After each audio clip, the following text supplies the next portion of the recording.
Alfred descendit dans la Batcave. Il venait de réparer la cape de Batman. Pourra-t-elle s'en sortir? Je n'en sais rien. Il m'a fallu du temps pour l'extraire de la glace. Je sais à quel point elle compte pour vous, monsieur. Vous ne pouvez rien faire de plus pour elle. Vous devriez poursuivre Freeze. Pour une fois, je comprends les choix qu'il a dû faire. Enfin... presque.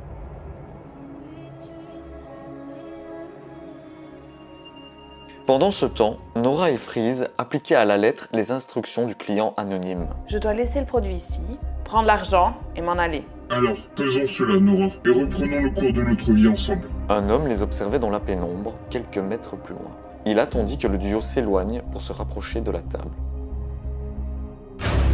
Nora se retournait en direction du bruit et découvrit avec surprise et dégoût l'homme qui se tenait debout devant la table. Daggett? Je travaillais pour Roland Daggett? Qui est Roland Daggett? L'homme qui a fait de moi ce... Monstre! Nora, ou plutôt Gueule d'Argile, se rua sur Daggett et l'enveloppa fermement dans sa main d'argile. Fumier! Écoute-moi donc, idiot, c'est le même composé chimique qui t'a créé, mais Freeze l'a enfin stabilisé. Cela va te guérir. Et te rendre riche comme Crésus? Pas question que je... Non! Freeze venait de pulvériser la potion. Comment as-tu osé sager, ma bien-aimée? Pauvre crétin, je vais m'occuper de toi aussi!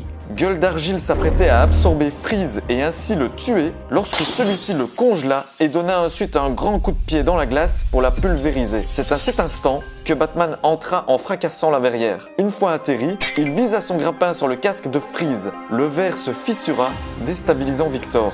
Batman attacha Freeze sur un poteau. Avec son autre main, il lança un batarangue sur Daggett qui s'enfuyait. Le regard vide, Freeze marmonna quelque chose dans son coin. Je voulais juste retrouver la seule personne qui me réchauffe le cœur. Batman était en train de menotter Daggett lorsqu'un bruit tonitruant se fit entendre. Freeze s'était échappé. Je croyais que les émotions te laissaient de glace, Victor.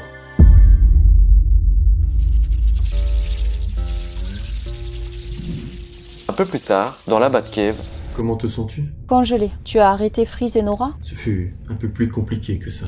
Mais inutile de t'en préoccuper pour l'instant. Tout ce qui compte, c'est que tu te reposes.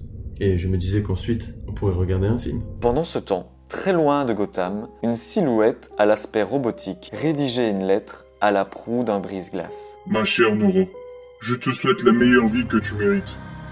Plus jamais tu n'entendras parler de moi. Adieu. Alors que Victor Freeze tirait un trait ferme et définitif sur sa relation avec son ex-femme, au même moment, à Gotham, un taxi s'arrêta devant l'asile psychiatrique. Une jeune femme blonde se dirigea d'un pas franc et décidé vers le garde. Elle tenait une lettre que son mari avait tenté de lui cacher. Je viens voir Victor Freeze.